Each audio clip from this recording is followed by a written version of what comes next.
Welcome back everyone, welcome to civil service study. ये practice set number 16 है UPPCS के लिए। तो चलिए स्टार्ट करते हैं। इस टेस्ट सीरीज़ की प्लेलिस्ट बना रखी है मैंने, वहाँ पर आप टेस्ट नंबर 1 से लेकर 16 तक पहुँच सकते हो। और इस टेस्ट सीरीज़ के ये जो यूट्यूब की प्रतिदिन की सीरीज़ चल रही है, इन क्वेश्चन को आप PDF के फॉर्म में प्राप्त कर सकते हो। इस टेस्ट सीरीज़ की फुल सीरीज़ प्राप्त कर सकते हो, जिसमें मिलेंगे आपको फुल टेस्ट। डिस्क्रिप्शन बॉक्स में नंबर है, उस पर कॉल या व्हाट्सअप करके। तो पहला प्रश्न ये 2 स्टेटमेंट वाला है, बताना कि इनमें से कौन सा करेक्ट होगा। निम्नलिखित कथनों पर विचार करेंगे। नाइट्रोजन स्थिरीकरण, ठीक है, यानी नाइट्रोजन फिक्सेशन इसको इंग्लिश में बोलते हैं। ये जो प्रक्रिया है वो नाइट्रोजन यानी N2 के मुक्त होने के कारण बनती है। और नाइट्रोजन हवा में मौजूद एक अपेक्षाकृत अक्रिय गैस है क्या? बिल्कुल, नाइट्रोजन हवा में मौजूद एक अक्रिय गैस है, अपेक्षाकृत अक्रिय गैस है। ये करेक्ट है, दोनों के दोनों स्टेटमेंट सी है इसका आंसर। तो नाइट्रोजन फिक्सेशन या नाइट्रोजन स्थिरीकरण एक प्राकृतिक या औद्योगिक प्रक्रिया है जो नाइट्रोजन यानी N2 के मुक्त होने के कारण बनती है।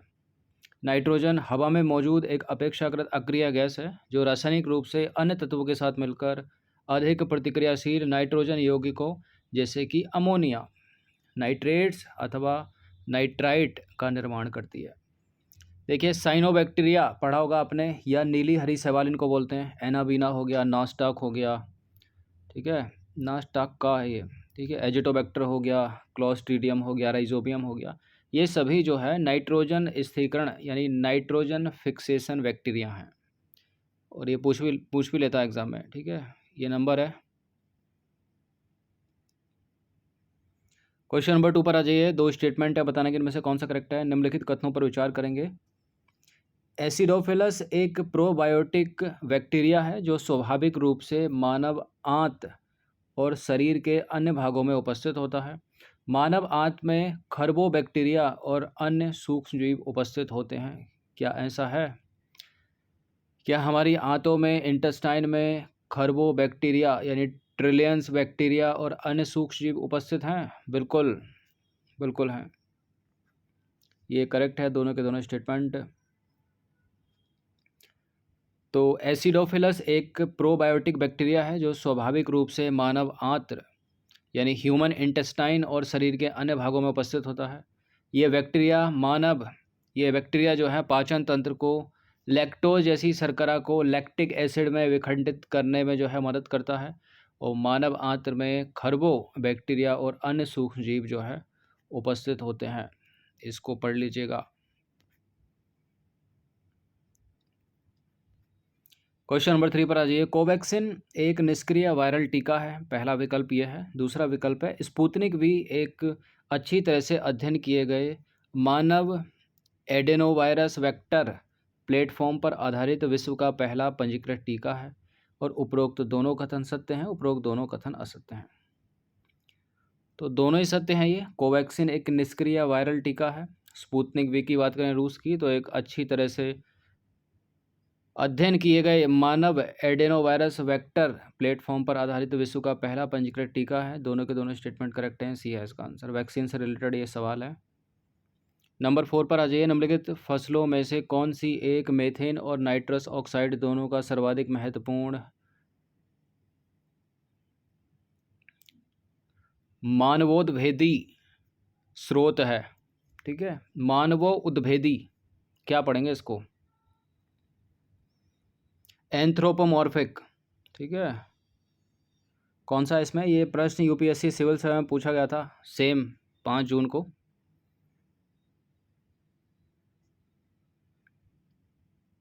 इसका आंसर है धान, ठीक है। धान, एक प्रश्न बड़ा पूछा जाता है कि मीथेन कहाँ से निकलती है? धान के खेतों से, ठीक है, बहुत बार रिपीट हुआ है वो।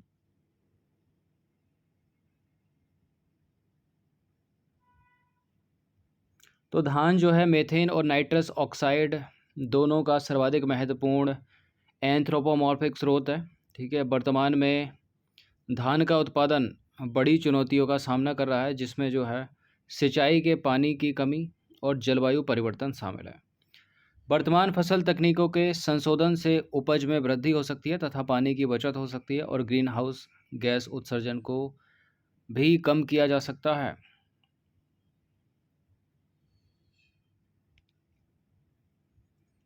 क्वेश्चन नंबर 5 पर आ जाइए। पश्चिमी अफ्रीका की निम्न झीलों में से कौन सी एक सूख कर डेजर्ट में बदल गई है, मरुस्थल हो गई है? Lake Victoria, lake Volta, lake अगुटा, लेक फागुबिन। ये 5 जून को पूछा गया था प्रश्न यूपीएससी सिविल सेवा में। इसका उत्तर है लेक फागुबिन। फागुबिन झील जो है सूख कर मरुस्थल हो गई है। तो संयुक्त राष्ट्र जलवायु परिवर्तन सम्मेलन यानी COP26 के अनुसार पश्चिमी अफ्रीका की लेक फागुबिन झील जो है सूख कर मरुस्थल में बदल गई है। नंबर 6 पर आ जाइए। दक्षिण भारत की गंडी कोटा घाटी, ठीक है, निम्नलिखित नदियों में से किस एक से निर्मित हुई है? पेन्नार रिवर, ठीक है। यह देखिए कितना सुंदर दृश्य है। तो गंडी कोटा जो है आंध्र प्रदेश के कडप्पा जिले का एक गांव है, जिसे भारत की मत्स्य घाटी के नाम से भी जाना जाता है। और दाहिनी ओर से यह गांव पेन्नार नदी से घिरा हुआ है, ठीक है। ये जो गांव है वो पेन्नार नदी से घिरा हुआ है दक्षिण की ओर से। यह गांव एरामाला पहाड़ियों से होकर नदी के द्वारा बनाई गई शानदार घाटियों के लिए लोकप्रिय है। यूपीएससी में पूछा गया था यह सवाल 5 जून को।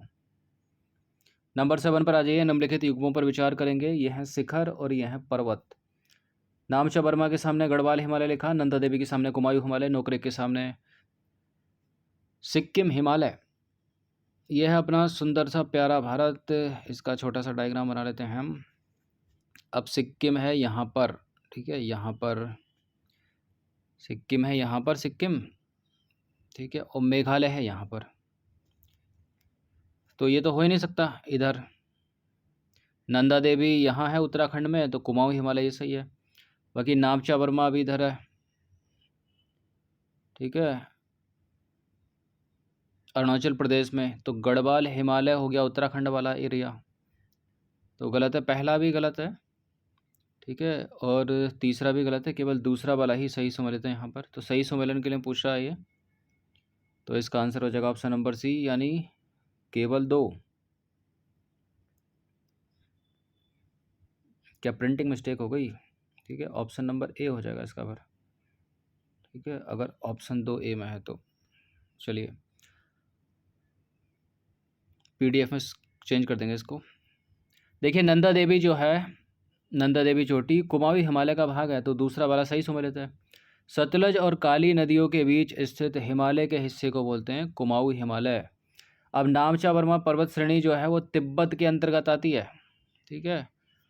तो पहला वाला जो है सही सम्मिलित नहीं है, क्योंकि उसके अंदर गढ़वाल हिमालय लिखा था। और नोकरेक जो है वो गारो हिल्स में है, तो सिक्किम हिमालय तो दूर रह गया पश्चिम की तरफ। तो तीसरा वाला भी सही सम्मिलित नहीं है, केवल दूसरा ही सम्मिलित है।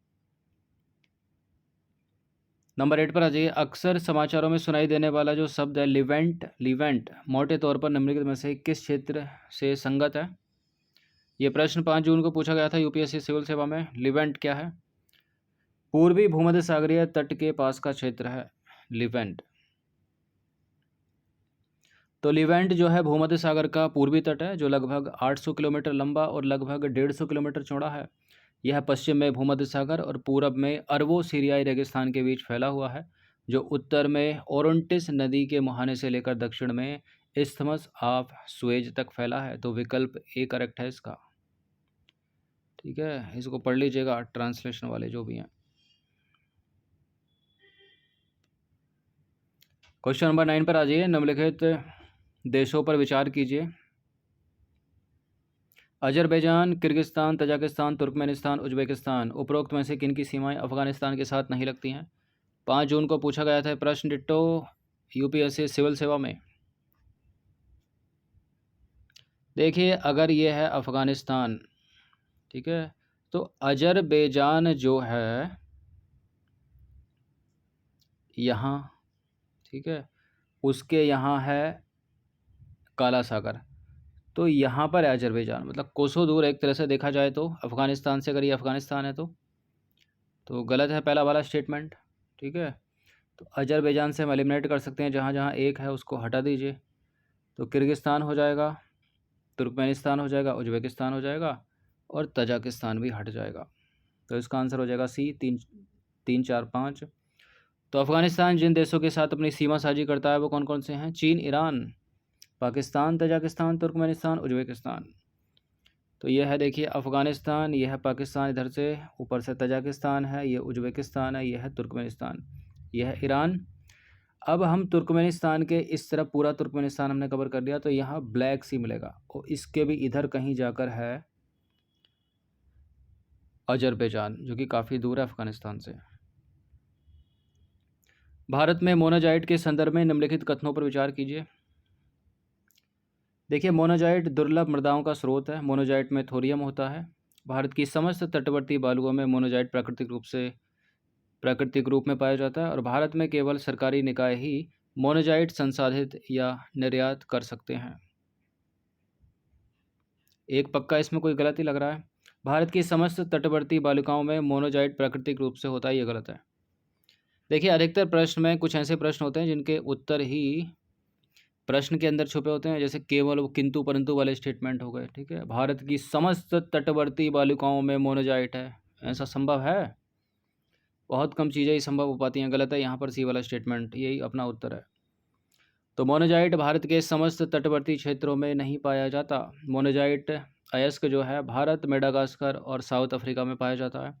मोनाजाइट दुर्लभ मृदा तत्वों जैसे कि थोरियम, सेरियम, लेंथेनम का एक महत्वपूर्ण अयस्क है और भारत में मोनाजाइट के अगर राज्यवार स्रोत हम देखें तो उड़ीसा में 2.41 मिलियन टन उत्पादन, आंध्र प्रदेश में 3.72 मिलियन टन उत्पादन, ठीक है, और तमिलनाडु में 2.46, केरल में है 1.90, ठीक है, पश्चिम बंगाल में है 1.22, भंडारण है सॉरी ये, और झारखंड में है 0.22 और अन्य कुल मिलाकर हो गए कितने? 11.93। तो मोटा मोटा याद रखिएगा, उड़ीसा में सबसे ज़्यादा है, उसके बाद आंध्र प्रदेश में, फिर तमिलनाडु। क्वेश्चन नंबर 11 पर आ जाइए। 5 जून को पूछा गया था प्रश्न यूपीएससी सिविल सेवा में, और प्रश्न क्या है ये? उत्तरी गोलार्ध में यह अपनी सुंदर सी पृथ्वी बीच से एक रेखा खींच दो, इक्वेटर लाइन। ऊपर का हो गया उत्तरी गोलार्ध, नीचे का हो गया दक्षिणी गोलार्ध, ये हो गया उत्तरी ध्रुव, ये हो गया दक्षिणी ध्रुव। यहाँ से एक और रेखा जाएगी, ये हो गई कर्क रेखा, नीचे भी जाएगी नीचे के गोलार्ध में, ये हो गई मकर रेखा, थोड़ी सी ऊपर कर देते हैं, यानी यह है 23.5 डिग्री उत्तरी अक्षांश, यह है 23.5 डिग्री दक्षिणी अक्षांश, यह है 0 डिग्री। जब सूरज इस रेखा पर लंबवत चमकेगा तो उत्तरी गोलार्ध में सबसे बड़ा दिन होगा। जब सूरज इस रेखा पर लंबवत चमकेगा तो दक्षिणी गोलार्ध में सबसे बड़ा दिन होगा। जब सूरज इक्वेटर या भूमध्य रेखा है जो बीच वाली 0 डिग्री है, इस पर लंबवत चमकेगा तो जो है उत्तरी गोलार्ध में और दक्षिणी गोलार्ध में दिन और रात की अवधि बराबर होती है। हमेशा याद रखिएगा इस चीज़ को। और जैसी स्थिति उत्तरी गोलार्ध में होती है उसके विपरीत दिशा में दक्षिणी गोलार्ध में होती है, ठीक है। और जो स्थिति अगर सूरज यहाँ होता है तो जो स्थिति इसके विपरीत उत्तरी गोलार्ध में होती है। तो उत्तरी गोलार्ध की बात हो रही है। वर्ष का सबसे लंबा दिन आमतौर पर जून में ही होता है, लेकिन प्रश्न पूछने का तरीका यूपीएससी का कुछ और ही था, ठीक है। 15, ठीक है, 21 जून को होता है। 21 जून को एक महीने में होते हैं 30 दिन, तो पहला पखवाड़ा तो 15 दिन तक का हो गया, 15 दिन के बाद ही तो पड़ेगा 21 जून, तो जून महीने का दूसरा पखवाड़ा। प्रश्न पूछने के कई तरीके हो सकते हैं एग्जामिनर का, ठीक है, खोपड़ा है, कैसे वो दिमाग लगा लें अपना। तो देखिए उत्तरी गोलार्ध में 21 जून यानी जून महीने का दूसरा पखवाड़ा वर्ष का सबसे लंबा दिन होता है, और इसके विपरीत स्थिति होगी दक्षिणी गोलार्ध में, वहाँ सबसे छोटा होगा। 12वां प्रश्न है, सूची 1 को सूची 2 के साथ सम्मिलित कीजिए, नीचे दिए गए कूट का प्रयोग करके सही उत्तर का चयन कीजिए। क्या कहती हैं सूचियाँ? सूची कहती हैं आर्द्र भूमियाँ और झील और उनकी अवस्थिति मिलान कर दीजिए। ये हरीके वेटलैंड नहीं है, कई जो है हरीके वेटलैंड के चक्कर में रह गए 5 जून को। ये होकारे वेटलैंड है, होकेर वेटलैंड है, ठीक है। होकेर आर्द्र भूमि कहाँ पर है ये? जम्मू कश्मीर में। रेणुका तो 50 बार कराया हमने सीरीज़ में, हिमाचल प्रदेश में। रुद्रसागर त्रिपुरा और सस्थामकोत्ता केरला। तो ए का 4 और डी का 3 एलिमिनेट हो रहा है क्या 2 से? ए का 4 डी का 3 तो 2 में है, यानी इन दोनों को हटा दीजिए। आंसर या तो इसमें है, बी में, सी में, ठीक है। तो सस्थामकोत्ता हमने मिलाया था किससे? केरल से, यानी डी का 2 अपना आंसर हो जाएगा सी। तो आर्द्रभूमियाँ झीलों की सही अवस्थिति इस प्रकार से होगी, यह है झील आर्द्रभूमियाँ, यह अवस्थिति होकेर आर्द्रभूमि या होकेर wetland Jammu Kashmir, Renuka wetland Himachal Pradesh, Rudrasagar lake Tripura और सस्थामकोत्ता लेक केरल। अब आ जाइए क्वेश्चन नंबर 13 पर। पॉलिटी स्टार्ट हो गई यहाँ से। पॉलिटी के प्रश्न, निम्नलिखित में से कौन से अनुच्छेद क्रमशः भारत के सर्वोच्च न्यायालय और राज्य के उच्च न्यायालय को अपनी अवमानना के लिए दंडित करने की शक्ति प्रदान करते हैं? 148 में तो CAG है, इसको हटा दीजिए। 324 में इलेक्शन कमीशन है, इसको हटा दीजिए। 315 में UPSC है, इसको हटा दीजिए। 213 और 245 ये भी नहीं होगा। 129 और 215 अनुच्छेद, मतलब ऑप्शन बी हो जाएगा इसका आंसर। तो संविधान के अनुच्छेद 129 के अंतर्गत सर्वोच्च न्यायालय को स्वयं की अवमानना के लिए दंडित करने की शक्ति प्रदान की गई है और अनुच्छेद 215 के तहत यह शक्ति राज्यों के हाई कोर्ट को भी प्रदान की गई है। देखिए, अवमानना के लिए दंड देने की शक्ति सर्वोच्च न्यायालय में निहित एक संवैधानिक शक्ति है जिसे विधायी अधिनियम द्वारा भी कम या समाप्त नहीं किया जा सकता, याद रखिएगा। क्वेश्चन नंबर 14 पर आ जाइए। निम्नलिखित कथनों पर विचार करेंगे। किसी संविधान संशोधन विधेयक को भारत के राष्ट्रपति की पूर्व सिफारिश की आवश्यकता की अपेक्षा होती है, ऐसा है क्या? और दूसरा स्टेटमेंट है, जब कोई संविधान संशोधन विधेयक भारत के राष्ट्रपति के समक्ष प्रस्तुत किया जाता है तो भारत के राष्ट्रपति के लिए यह बाध्यकारी है कि उस पर वे अपनी अनुमति दे दे। और तीसरा स्टेटमेंट है, संविधान संशोधन विधेयक लोकसभा और राज्यसभा दोनों के द्वारा विशेष बहुमत से पारित होना ही चाहिए और इसके लिए संयुक्त बैठक का कोई भी प्रावधान नहीं है क्या? ये प्रश्न बड़ा इंपॉर्टेंट है और UPSC सिविल सेवा में पूछा गया था 5 जून को। देखिए, राष्ट्रपति की पूर्व सिफारिश की अपेक्षा होती है संविधान संशोधन विधेयक के लिए, ये बात गलत है, नहीं होती। दूसरा सही है, तीसरा सही है। तो इसका आंसर हो जाएगा, एक को एलिमिनेट कर दो, पूरा आंसर मिल जाता 2 और 3। तो संविधान संशोधन विधेयक को किसी मंत्री या गैर सरकारी सदस्य द्वारा पुनर्स्थापित किया जाता है और इसके लिए राष्ट्रपति की पूर्व सिफारिश की आवश्यकता नहीं होती। पहला वाला है गलत, वहाँ पर, यहाँ तो करेक्ट है। देखिए, राष्ट्रपति विधेयक को सहमति या अनुमति देने के लिए बाध्य होता है। इसमें वह ना तो विधेयक को अपने पास रख सकता है और ना ही संसद को पुनर्विचार के लिए वापस भेज सकता है। संविधान संशोधन विधेयक का प्रत्येक सदन में अलग अलग पारित होना अनिवार्य है। दोनों विधेयक के बीच असहमति की स्थिति में दोनों सदनों की संयुक्त बैठक का कोई भी प्रावधान जो है संविधान संशोधन विधेयक के लिए नहीं है। ठीक है, संयुक्त बैठक का प्रावधान किसके लिए है? साधारण विधेयक के संदर्भ में है। अब 15वां प्रश्न भी पॉलिटी से रिलेटेड ही है। निम्नलिखित कथनों पर विचार करेंगे। भारत का संविधान मंत्रियों को 4 श्रेणियों कैबिनेट मंत्री, स्वतंत्र प्रभार वाले मंत्री, राज्य मंत्री, उप मंत्री में वर्गीकृत करता है और संघ सरकार में मंत्रियों की कुल संख्या प्रधानमंत्री को मिलाकर लोकसभा के कुल सदस्यों से के 15% से अधिक नहीं होनी चाहिए। इंडियन पॉलिटी जब आप पढ़ोगे लक्ष्मीकांत की तो लाइन टू लाइन चीज़ें जो है एग्जाम में मिलेंगी, UPSC में या कभी कभी स्टेट PCS में भी। देखिए, भारत का संविधान मंत्रियों को 4 नहीं बल्कि 3 श्रेणियों में विभाजित करता है। कैबिनेट मंत्री, उप मंत्री और राज्य मंत्री। कैबिनेट मंत्री, उप मंत्री और राज्य मंत्री। स्वतंत्र प्रभार वाले मंत्री, ऐसा कोई गलत है, ये दूसरा वाला सही है। ये लाइन तो कई बार पूछी है एग्जाम में, तो करेक्ट ही अपने को पूछना है, बताना है, तो 2 सही हो गया। तो मंत्रिपरिषद में मंत्रियों की 3 श्रेणियां होती हैं, कैबिनेट मंत्री, राज्य मंत्री और उप मंत्री। ठीक है, उनके बीच का अंतर उनका पदक्रम, उनका वेतन और राजनीतिक महत्व है, तो पहला वाला सही नहीं है। देखिए, प्रधानमंत्री सहित मंत्रिपरिषद के सदस्यों की कुल संख्या लोकसभा की कुल संख्या की 15% से अधिक नहीं होगी और इस उपबंध का समावेशन किया गया था कब? 51वां संविधान संशोधन विधेयक 2003 के द्वारा। नंबर 16 पर आ जाइए। निम्नलिखित में से कौन सी लोकसभा की अनन्य शक्तियां हैं? एक्सक्लूसिव पावर्स हैं, मतलब किसी की नहीं सुनेगा वो, मतलब राज्यसभा के पास नहीं होनी चाहिए वो चीज़ें, बस तो लोकसभा की हो गई अनन्य। आपात की उद्घोषणा का अनुसमर्थन करना खुद कर लेगा क्या? मंत्रिमंडल की सलाह नहीं लेगा। मंत्रिपरिषद के विरुद्ध अविश्वास प्रस्ताव पारित करना और भारत के राष्ट्रपति पर महाभियोग चलाना।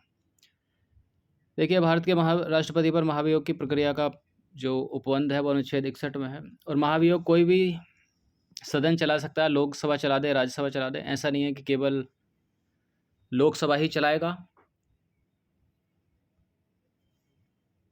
ठीक है, तो गलत हो जाता है यहाँ पर। तीसरा वाला स्टेटमेंट, क्योंकि एक्सक्लूसिव पावर बतानी है लोकसभा की, तो ये तो होगी नहीं। आपातकाल की उद्घोषणा करने के लिए मंत्रिपरिषद की सलाह लेता है, ये भी नहीं होगा। मंत्रिमंडल की सलाह लेता है लोकसभा, दूसरा वाला हो जाएगा। ठीक है, अविश्वास प्रस्ताव लाना, बी। तो देखिए, आपात की उद्घोषणा का अनुसमर्थन लोकसभा तथा राज्यसभा दोनों द्वारा किया जाता है। यह लोकसभा की अनन्य शक्ति नहीं है और मंत्रिमंडल की सलाह ऊपर से अलग। देखिए, मंत्रिपरिषद के विरुद्ध अविश्वास प्रस्ताव पारित करना लोकसभा की अनन्य शक्ति है, मतलब एक्सक्लूसिव पावर है। जब लोकसभा मंत्रिपरिषद के विरुद्ध एक अविश्वास प्रस्ताव पारित करती है तो सभी मंत्रियों को त्यागपत्र देना पड़ता है। और तीसरा स्टेटमेंट भी गलत है, क्योंकि भारत के राष्ट्रपति पर महाभियोग चलाना लोकसभा तथा राज्यसभा दोनों के अंतर्गत आता है। यह लोकसभा की अनन्य शक्ति नहीं है। नंबर 17 पर अजय 17वां प्रश्न है, दल बदल विरोधी कानून के तहत किसी जनप्रतिनिधि को अयोग्य घोषित किया जा सकता है यदि एक निर्वाचित सदस्य स्वेच्छा से किसी राजनीतिक दल की सदस्यता छोड़ देता है, कोई निर्दलीय निर्वाचित सदस्य किसी राजनीतिक दल में शामिल हो जाता है, या किसी सदस्य द्वारा सदन में पार्टी के पक्ष में विपरीत मतदान या वोट किया जाता है। 6 महीने के भीतर कोई मनोनीत सदस्य किसी राजनीतिक दल में शामिल हो जाता है। ये बड़ी इंपॉर्टेंट लाइन है, बहुत बार एलिमिनेट करवाती है। 6 महीने के भीतर चला जाए कोई दिक्कत नहीं है, 6 महीने के बाद गया तो ठीक है, तब दिक्कत है, तो ये गलत है। ठीक है, वो पहले ही बताया होगा। तो 6 महीने की समाप्ति के बाद कोई मनोनीत सदस्य किसी राजनीतिक दल में शामिल हो जाएगा, तब उसकी सदस्यता समाप्त हो जाएगी। 6 महीने के भीतर चला जाए कोई दिक्कत नहीं है। ठीक है, अतः कोई भी नाम निर्दिष्ट विधायक सदन में नियुक्त होने के 6 महीने के भीतर किसी राजनीतिक दल में शामिल हो सकता है, परंतु 6 महीने के उपरांत नहीं हो सकता। और यही चीज़ 5 जून को यूपीएससी सिविल सेवा की प्रारंभिक परीक्षा में दूसरे स्टेटमेंट में थी, जो कि गलत थी, और पहला वाला उसका सही था जो भी था। क्वेश्चन नंबर 18 पर अजय, महान्यायवादी यानी एजी यानी अटॉर्नी जनरल के संदर्भ में कौन सा विकल्प असत्य है? महान्यायवादी से संबंधित प्रश्न पूछे जाते हैं यूपीएससी में, स्टेट पीसीएस में, तो लाइन टू लाइन उठाते हैं लक्ष्मीकांत से। देखिए, महान्यायवादी को हटाने की प्रक्रिया और आधार संविधान में निहित है। महान्यायवादी राष्ट्रपति के प्रसाद पर यंत्र पद धारण करता है। महान्यायवादी को निजी कानूनी अभ्यास से वंचित नहीं किया जा सकता। निजी कानूनी अभ्यास, ठीक है। महान्यायवादी को भारत सरकार के खिलाफ किसी मामले में सलाह या संक्षिप्त जानकारी देने का अधिकार नहीं है, बिल्कुल नहीं है। और महान्यायवादी को हटाने की प्रक्रिया का आधार संविधान में निहित नहीं है, गलत है पहला वाला स्टेटमेंट। ठीक है, राष्ट्रपति के प्रसाद पर यंत्र सही है, निजी कानूनी अभ्यास से वंचित नहीं किया जा सकता, तो ये है इसका आंसर। तो महान्यायवादी को हटाने की प्रक्रिया और आधार संविधान में नहीं बताए गए हैं। वह राष्ट्रपति के प्रसाद पर यंत्र पद धारण करता है, यानी राष्ट्रपति द्वारा किसी भी समय उसको हटाया जा सकता है। संविधान के अनुसार भारत के महान्यायवादी को वोट देने के अधिकार के बिना उसे, यानी वोट नहीं दे सकता, वोटिंग नहीं कर सकता। संसद के दोनों सदनों या उसकी संयुक्त बैठक और संसद की किसी भी समिति की कार्यवाही में बोलने का अधिकार है, उसको भाग लेने का अधिकार है, जिसका वह सदस्य नामित किया जाता है। ठीक है, उसमें देखिए, महान्यायवादी जो है उन सभी विशेषाधिकारों और उन मुक्तियों का हकदार होता है जो एक संसद सदस्य को प्राप्त होते हैं। वह सरकारी सेवकों की श्रेणी में नहीं आता, अतः उसे निजी कानूनी अभ्यास से वंचित नहीं किया जाता, याद रखना। हालांकि उसे भारत सरकार के खिलाफ किसी मामले में सलाह या संक्षिप्त जानकारी देने का अधिकार नहीं है, सलाह या संक्षिप्त जानकारी। डिप्टी स्पीकर की बात हो रही है भाई। उपसभापति के चुनाव की तारीख कौन तय करता है? स्पीकर, पार्लियामेंट, इलेक्शन कमीशन या प्रेसिडेंट? क्या लग रहा है आंसर? इलेक्शन कमीशन नहीं है, प्रेसिडेंट नहीं है, स्पीकर यही तो है। ठीक है, अध्यक्ष। तो लोकसभा में प्रक्रिया और कार्य संचालन के नियमों के अनुसार उपसभापति यानी डिप्टी स्पीकर का चुनाव उस तारीख को होगा जो अध्यक्ष तय करेगा, यानी स्पीकर तय करेगा। कन्वेंशन के अनुसार उपसभापति यानी डिप्टी स्पीकर का पद भारत में विपक्षी दल को दिया जाता है, तो सी वाला स्टेटमेंट करेक्ट है। थोड़ा पीछे की तरफ चलेंगे। देखिए, 10वीं लोकसभा तक जो है अध्यक्ष और उपाध्यक्ष यानी स्पीकर और डिप्टी स्पीकर दोनों आमतौर पर सत्ताधारी दल से चुने जाते थे। 11वीं लोकसभा के बाद से यह आम सहमति रही कि अध्यक्ष का पद यानी स्पीकर का जो पद है वो सत्ता पक्ष या गठबंधन को, और उपाध्यक्ष का पद यानी डिप्टी स्पीकर का पद मुख्य विपक्षी दल को दिया जाता है। डिप्टी स्पीकर का चुनाव लोकसभा द्वारा अपने ही सदस्यों में से किया जाता है और स्पीकर के चुनाव के बाद जो है डिप्टी स्पीकर का भी चुनाव होता है। तो जैसे उपाध्यक्ष का चुनाव होता है, ठीक है, वैसे ही जो है लोकसभा का भी चुनाव होता है, खुद में से ही चुनते हैं वो। 20वां प्रश्न, अंतिम प्रश्न है, यूपीएससी सिविल सेवा में पूछा गया था प्रश्न 5 जून को। त्वरित वित्तीयन प्रपत्र जिसको बोलेंगे रैपिड फाइनेंसिंग इंस्ट्रूमेंट, और दूसरा है त्वरित ऋण सुविधा यानी रैपिड क्रेडिट फैसिलिटी, निम्नलिखित में से किस एक के द्वारा उधार दिए जाने के उपबंधों के संबंधित है? ये उधार दिए जाने के उपबंधों से संबंधित है। Asian development bank, international monetary fund, संयुक्त राष्ट्र पर्यावरण कार्यक्रम वित्त पहल या world bank. Rapid credit facility और रैपिड फाइनेंसिंग इंस्ट्रूमेंट, इसका संबंध है इंटरनेशनल मॉनेटरी फंड से, विश्व आर्थिक नहीं अंतर्राष्ट्रीय मुद्रा कोष से। तो रैपिड फाइनेंसिंग इंस्ट्रूमेंट त्वरित वित्तीय सहायता प्रदान करता है जो भुगतान संतुलन की तत्काल आवश्यकता का सामना करने वाले सभी सदस्य देशों के लिए जो है उपलब्ध है। ठीक है, सदस्य देशों के लिए जो IMF के सदस्य हैं। रैपिड क्रेडिट सुविधा की बात करें तो निम्न आय वाले देशों को तत्काल भुगतान संतुलन की आवश्यकता प्रदान करता है रैपिड क्रेडिट सुविधा। तो ये 20 प्रश्न थे, ठीक है, इनकी प्रैक्टिस एक बार कर लीजिएगा। इस सीरीज़ की आप पेड सीरीज़ प्राप्त कर सकते हो। डिस्क्रिप्शन बॉक्स में नंबर है ये वाला, इस पर कॉल या व्हाट्सअप करके RO की सीरीज़ स्टार्ट कर दी गई है, हर दिन प्रैक्टिस करते रहिएगा। ठीक है, फ्री वाले टेलीग्राम से जुड़ जाएगा, डिस्क्रिप्शन बॉक्स में लिंक है, वहाँ पर 5-10 अंक जो क्वेश्चन है क्विज आता रहता है उसको अटैम्प्ट कीजिए, प्रैक्टिस कीजिए।